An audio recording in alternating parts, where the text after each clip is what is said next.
A autoridade divina delegada à Assembleia. Em verdade vos digo que tudo o que ligardes na terra será ligado no céu, e tudo o que desligardes na terra será desligado no céu. MT 18h18. Não há nenhuma dúvida que o assunto da autoridade da Assembleia Local, para ligar e desligar em nome do Senhor Jesus Cristo, representa o poder mais alto e extraordinário que lhe foi concedido e confiado.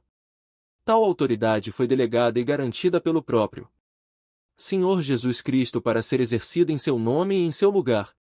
E como a Assembleia possui tão nobre e elevado privilégio, isso por sua vez, compromete sua maior responsabilidade, pois embora tenha todo o poder de exercer essa autoridade de sua competência, existe a grande necessidade de administrá-la em temor e dependência do Senhor, e no âmbito de esfera própria em que tal autoridade foi delegada. É triste ter de admitir que muitos irmãos reunidos ao nome do Senhor Jesus Cristo não discernem corretamente a natureza, o alcance e a incumbência da autoridade delegada pelo Senhor à Assembleia Local, e com frequência, devemos lamentar decisões que nos chamam a atenção e nos convidam a revisar como estamos administrando este poder divinamente concedido. Quando tomamos consciência que o exercício desse poder liga todos os irmãos e as assembleias em comunhão, isso exige que sejamos sumamente cuidadosos ao exercê-lo e administrá-lo. Queremos ser claros para dizer, com espírito determinado, que por este artigo procuramos, com a ajuda do Senhor e das Escrituras, meditar sobre alguns princípios que devemos ter presentes na hora de ligar e desligar. Segundo Mateus 18h18. É bom começar considerando a própria natureza do princípio de autoridade. E o que aprendemos primeiro na palavra de Deus a esse respeito é que Deus é a fonte de toda forma de autoridade. Não há potestade que não venha de Deus. E as potestades que foram ordenadas por Deus, RM 13h01. Ver também 1 Pedro 2:13-14. Sujeitai-vos, pois, a toda a ordenação humana por amor do Senhor. Quer ao rei, como superior, quer aos governadores, como por ele enviados para castigo dos malfeitores, e para louvor dos que fazem o bem. Só em Deus há autoridade por natureza. Ela é uma prerrogativa de seu próprio ser ou natureza divina. E assim, ele tem prazer, em certos casos, em delegar sua autoridade ao homem para que este a exerça em seu lugar, a fim de castigar ou colocar um freio no mal, de estimular o bem, de gerar e manter a ordem, de conceder aos seus a administração dos seus interesses, etc. E no caso da Assembleia, o faz especialmente para manter a santidade e a ordem na casa de Deus. Aprendemos então que a autoridade divina é delegada a um determinado sujeito, a Assembleia Local, que tem a responsabilidade de administrá-la. É importante notar que nas Escrituras existem diversos gêneros de autoridade. Apenas mencionaremos alguns deles para ilustrar a questão que agora desenvolvemos, sem pretender esgotar a matéria. Em tal sentido, podemos dizer que a primeira delegação de autoridade que encontramos nas Escrituras é a que Deus fez em favor de Adão na criação. Deus colocou Adão como sua própria imagem ante a criação e lhe concedeu o senhorio sobre ela. Enchei a terra, e sujeitai-a, e dominai sobre os peixes do mar e sobre as aves dos céus, e sobre todo o animal que se move sobre a terra. GN 1h28. Existiu na criação do homem a delegação de autoridade e senhorio para dominar sobre a própria criação e suas criaturas. Logo, com a entrada do pecado, com a corrupção do homem e com a inusitada multiplicação da violência homicida, Deus estabeleceu um novo princípio de autoridade: o governo humano. Então, trouxe o dilúvio. Ele concedeu ao homem o poder de governar o homem.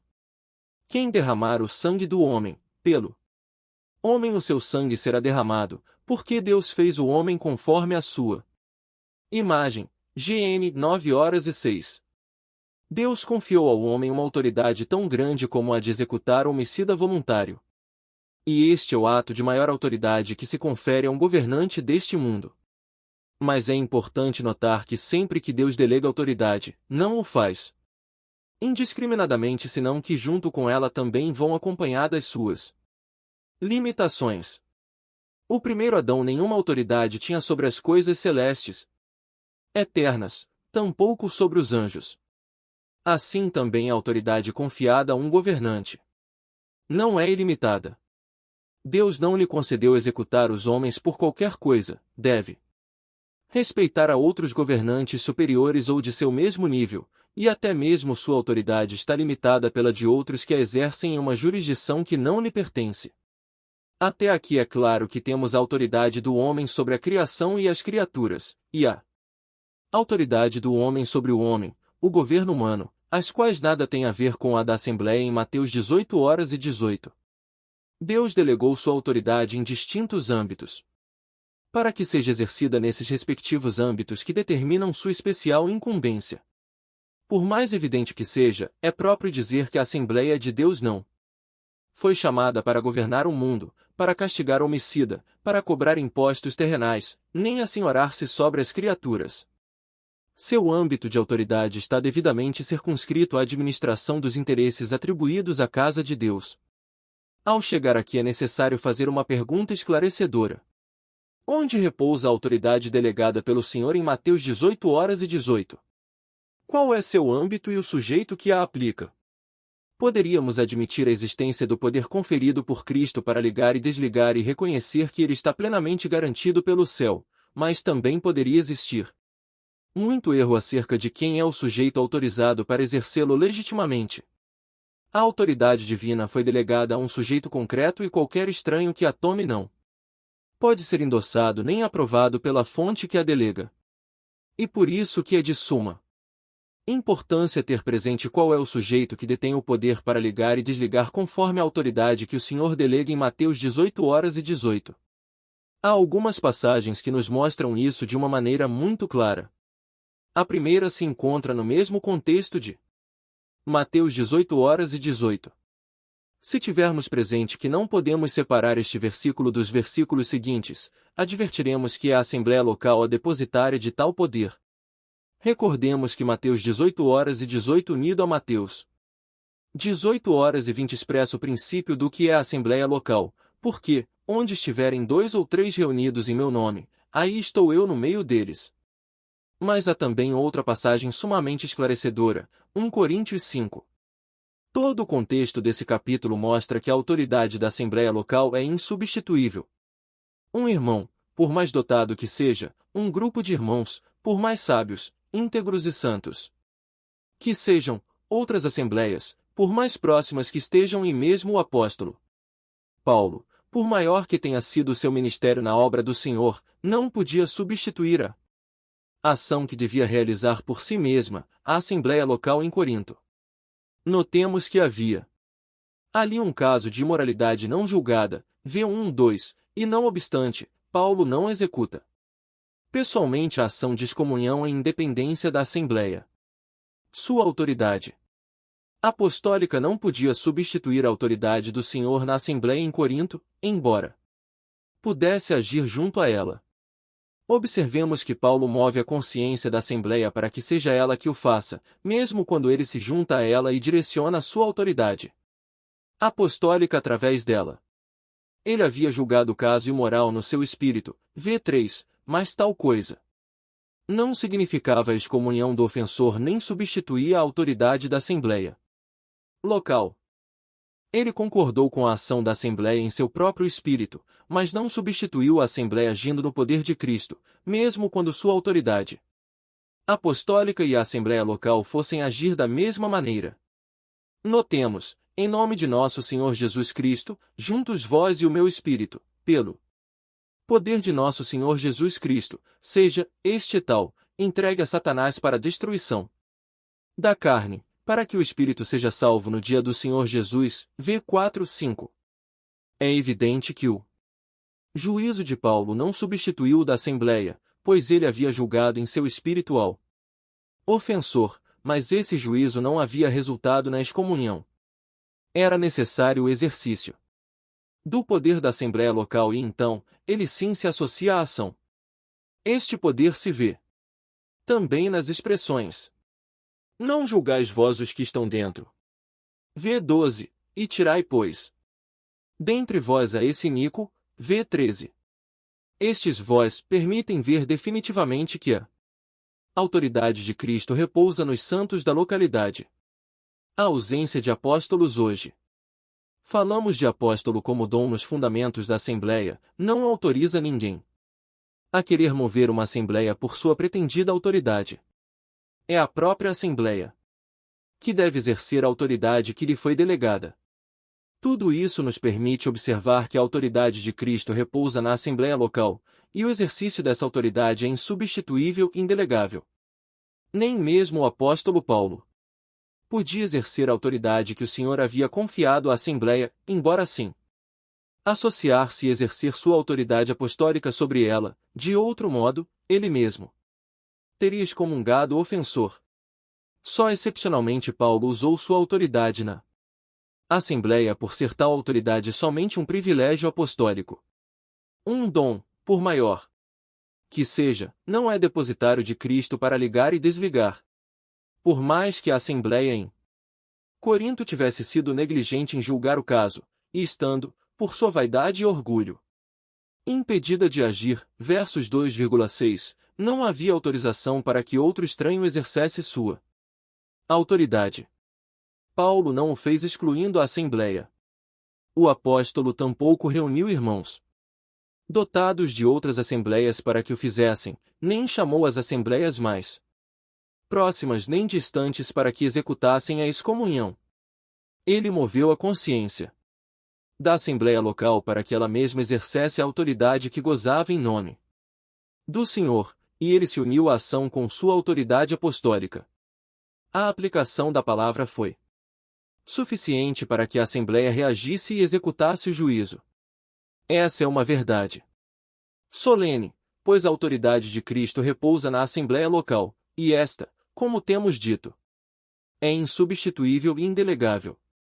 Paulo não desconheceu tal autoridade mesmo quando a Assembleia tinha sido negligente, nem substituiu o exercício da mesma, nem trouxe outros para que o fizessem. É evidente que sua autoridade apostólica, ou mesmo toda a autoridade que um irmão possa ostentar mediante um dom, não pode substituir a ação da Assembleia local, asterisco. Reconhecemos que um apóstolo, como portador desse dom nos fundamentos da Assembleia, possuía prerrogativas muito especiais e uma ampla disposição de autoridade. E entre suas prerrogativas especiais, estava a de exercer tal autoridade de uma maneira direta, sem intervenção da Assembleia, tal como Pedro no caso de Ananias e Safira, et. 5:1-11, e Paulo no de Himeneu e Alexandre, 1 tm. 1h20. Mas quando o Espírito nos apresenta a Assembleia local em sua ordem, privilégio e responsabilidade, como é o caso da primeira epístola aos Coríntios, então a ação é de sua exclusiva esfera. Não tendo hoje apóstolos como Pedro e Paulo, entendemos que o poder da disciplina e excomunhão fica exclusivamente na Assembleia local. Desconhecer que uma Assembleia possui autoridade do Senhor para resolver seus assuntos e administrar seus interesses é verdadeiramente algo muito sério. Tal coisa é desconhecer ali a presença de Cristo e de sua autoridade. Além disso, não existe nenhum versículo bíblico que propicie hierarquia entre assembleias de maneira que uma faça uso da autoridade que pertence à outra. Não há base bíblica para dizer que uma assembleia possui mais autoridade que outra em Mateus 18:18, nem que uma assembleia pode intervir em outra para executar disciplina e excomunhão. Isso supõe uma verdadeira perversão do princípio que nos ocupa e o desconhecimento da autoridade do Senhor na Assembleia local.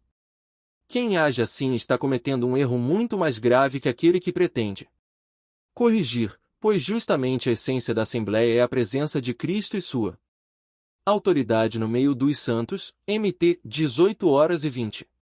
E se negamos tal presença em uma Assembleia local, por mais desordem que haja nela, nós mesmos ficamos moralmente fora da Assembleia. Alguém que não saiba reconhecer a presença de Cristo e de sua autoridade no meio de uma Assembleia está moralmente no terreno dos sistemas e denominações. Não há autoridade de Cristo para negar a autoridade de Cristo. Ninguém ostenta a autoridade de Cristo para negar essa autoridade em uma assembleia que administra seus próprios interesses locais. Os capítulos 2 e 3 de Apocalipse também nos oferecem um claro testemunho que endossa a autoridade de Cristo repousando na assembleia local. Notamos ali que as mensagens às 7 igrejas estão dirigidas ao anjo da igreja em AP 2, 18,12,18. 3, 1, 7, 14. Sabemos que os anjos não formam a igreja de Deus, nem foram auxiliados pela redenção. Sem dúvida que aqui, o conceito de anjo mostra justamente o princípio administrativo de autoridade, dignidade e responsabilidade em cada uma dessas assembleias locais. E embora exista a solene exortação para ouvir o que o Espírito diz às igrejas em seu conjunto, AP 2, 7, 11,17,29, 3, 6, 13,22, pois o ouvido espiritual é instruído em cada mensagem, igualmente é certo que o Senhor fala a cada uma delas conforme o seu estado.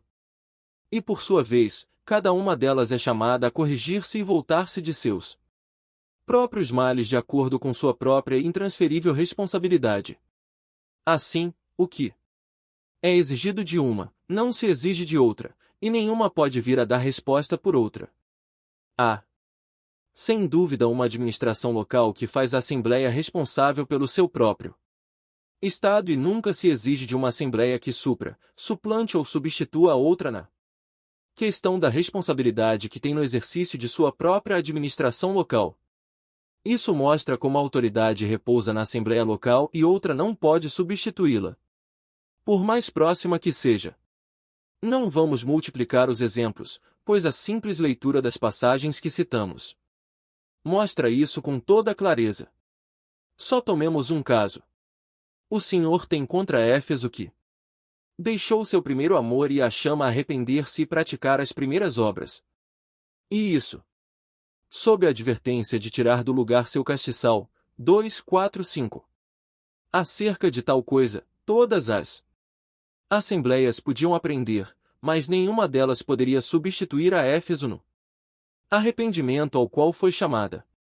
Nem Éfeso podia delegar a outra o que ela devia realizar pelo exercício de sua própria autoridade e responsabilidade. Não queremos ser mal compreendidos ao dizer tudo isto. Não falamos do pernicioso princípio de independência eclesiástica, que se apropria do pretendido poder de negar a autoridade de Cristo em outra ou outras assembleias. Aqui falamos do exercício da própria autoridade, que cabe a cada assembleia. E só o fato de que existam 7 mensagens distintas, uma para cada assembleia, demonstra que tais mensagens não eram intercambiáveis. Cada uma delas teria sua aprovação ou desaprovação do Senhor e era chamada a exercer sua autoridade responsável em relação ao que diretamente lhe correspondia. O leitor poderá notar claramente estes princípios lendo os capítulos 2 e 3 de Apocalipse. Em definitivo, esses capítulos sustêm de uma maneira subentendida, mas sumamente evidente, que cada assembleia possuía em si mesma responsabilidade e autoridade na administração de seus próprios assuntos, e tais coisas jamais se delegava a outras. O anjo da assembleia é a representação responsável e administrativa da mensagem que, em particular, se lhe dirigia, e jamais era chamado a intervir em outra assembleia. Em todos os casos, era a mesma mão judicial de Cristo quem trataria diretamente com a assembleia caso sua voz não fosse ouvida. Não se estabelece aqui a possibilidade de que seja outra assembleia ou um conjunto delas, as que intervenham para julgar o mal de quaisquer delas. Tampouco se deve pensar que o fato de que uma assembleia haja estendido a destra de comunhão a um grupo de irmãos que se reúne ao nome do Senhor, isso suponha uma autoridade especial daquela sobre estes, reconhecidos em comunhão, os santos de uma localidade como assembleia e administradores dos interesses do Senhor no lugar, hão de ser reconhecidos como ostentando a presença e autoridade de Cristo como qualquer outra assembleia. Dar a destra de comunhão não supõe um ato de superioridade nem um estabelecimento de uma hierarquia entre assembleias, senão o reconhecimento do que Deus e o Senhor já estabeleceram. Quando viram que o evangelho da incircuncisão me estava confiado, e conhecendo Tiago, Cefas e João, a graça que me havia sido dada, deram-nos as destras, em comunhão comigo e com Barnabé, para que nós fossemos aos gentios, e eles a circuncisão.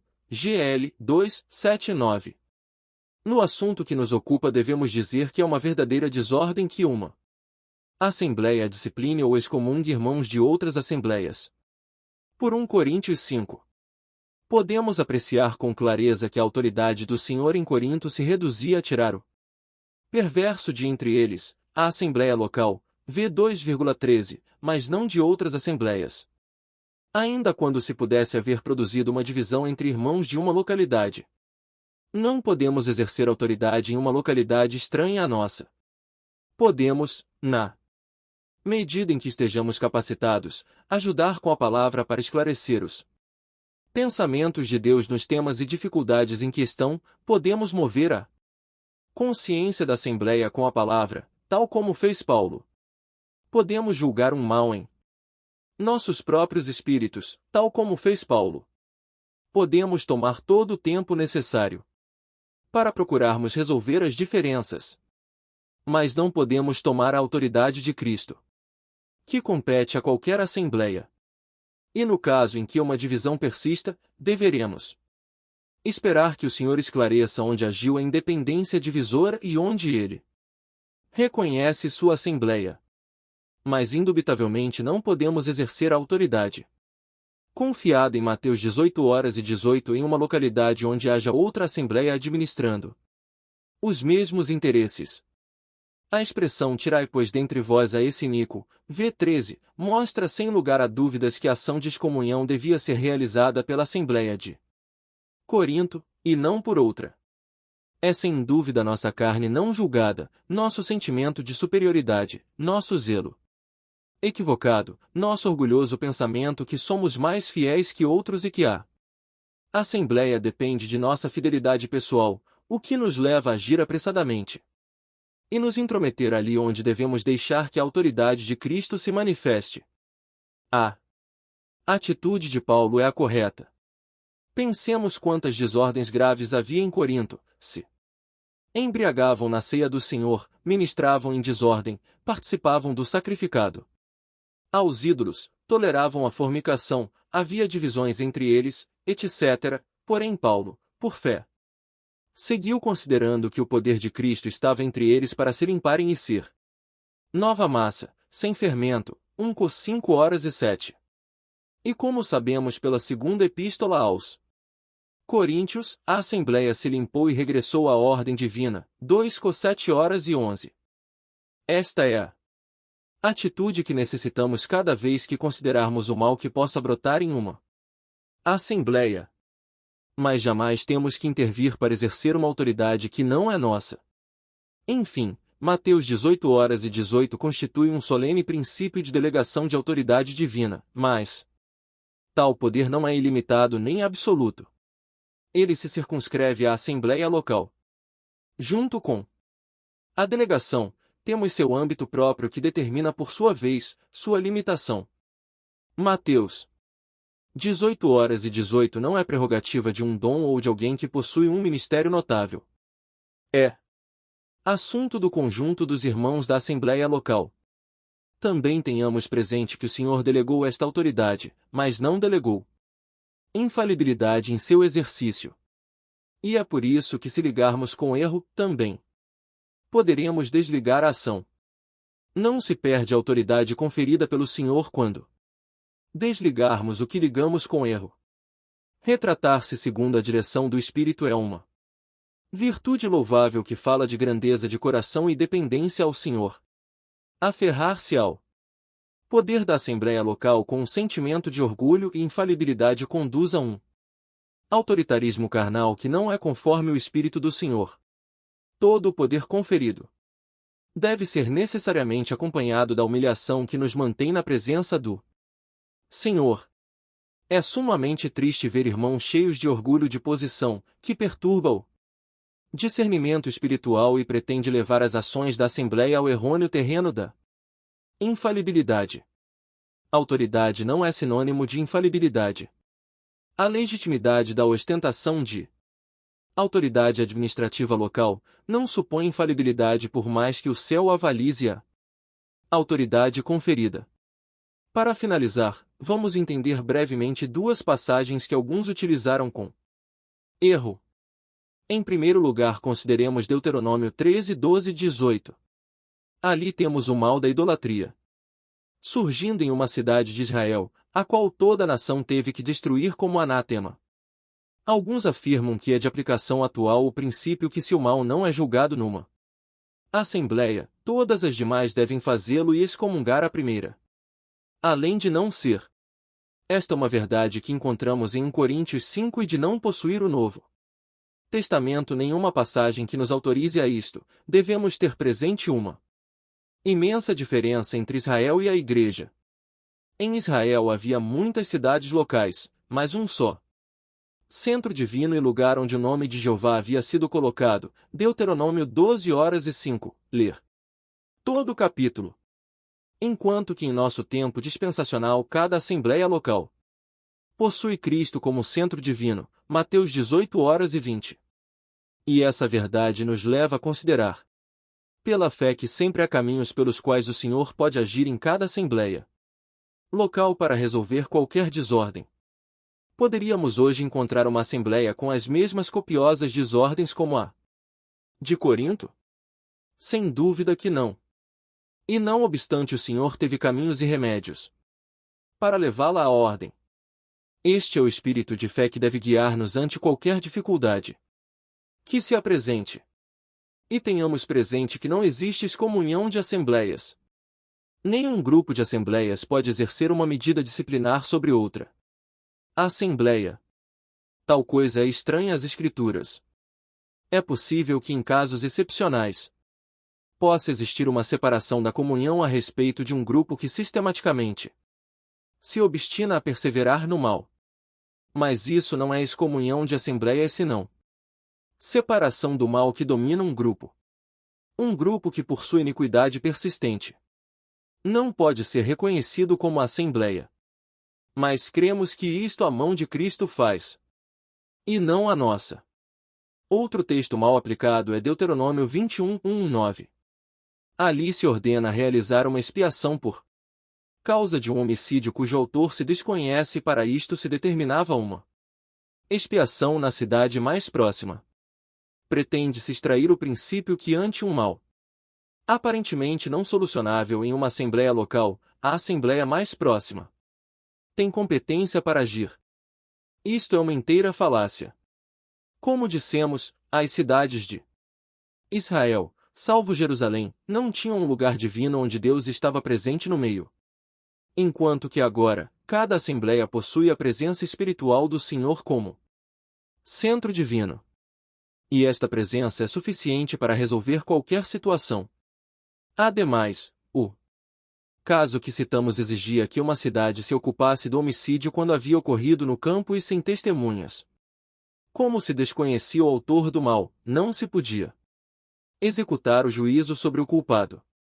Em contraste com isso, a esfera e responsabilidade da Assembleia se reduzem ao mal conhecido.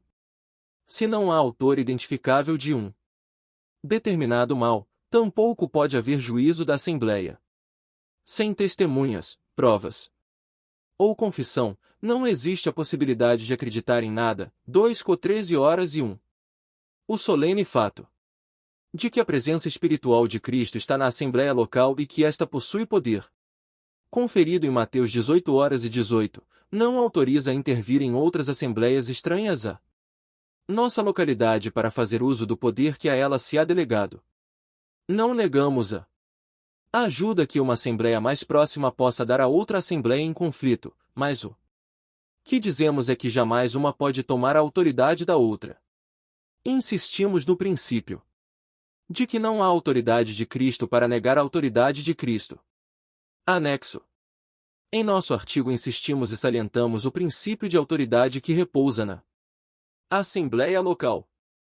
E isso, em vista da necessidade de expô-lo frente a práticas invasivas e errôneas que desconsideram os princípios. Mas necessitamos, por outro lado, dizer algo de enorme importância, principalmente para um tempo de ruína tão grande como o que atravessa hoje a cristandade. E a esse respeito, além de confirmarmos o princípio que expusemos neste artigo, também reconhecemos que em dia de ruína da cristandade professante, a autoridade para julgar e agir reside mais na própria palavra de Deus do que naqueles que a professam. Isto se vê bem desenvolvido na segunda epístola de Paulo a Timóteo, inclusive nas mensagens às 7 igrejas que encontramos em Apocalipse. A igreja ou assembleia em seu estado normal é a expressão da autoridade de Cristo por meio da palavra de Deus, no sentido que ela é chamada a julgar e conduzir-se de acordo com esta bendita palavra. Mas em um tempo de grande ruína, quando a palavra de Deus é deixada de lado, o indivíduo que se submete a ela é o princípio de juízo que pode discernir o estado daquela que pretende ser a Assembleia de Deus. Quando a verdade é abandonada, e o que professa ser a Assembleia a deixa de lado, o próprio fiel tem maior autoridade para julgar o estado das coisas pela palavra. Isto não quer dizer que ele substitua a autoridade administrativa da Assembleia, mas o juízo, conforme Deus, está ali onde se age conforme a verdade. Por isso, diante da grande desordem dos coríntios, Paulo pôde julgar em seu espírito, segundo Deus, o caso de imoralidade, antes que a Assembleia o fizesse. Enfim, em seu estado normal, a Assembleia julga pela palavra, na ruína, a palavra julga o que professa e pretende ser a Assembleia. Conjuro-te, pois, diante de Deus, e do Senhor Jesus Cristo, que há de julgar os vivos e os mortos, na sua vinda e no seu reino, que pregues a palavra, instes a tempo e fora de tempo, redarguas, repreendas, exortes, com toda a longanimidade e doutrina. Porque virá tempo em que não suportarão a sã doutrina, mas, tendo comichão nos ouvidos, amontoarão para si doutores conforme as suas próprias concupiscências, e desviarão os ouvidos da verdade, voltando às fábulas. 2 Tm 414. R. Dillon.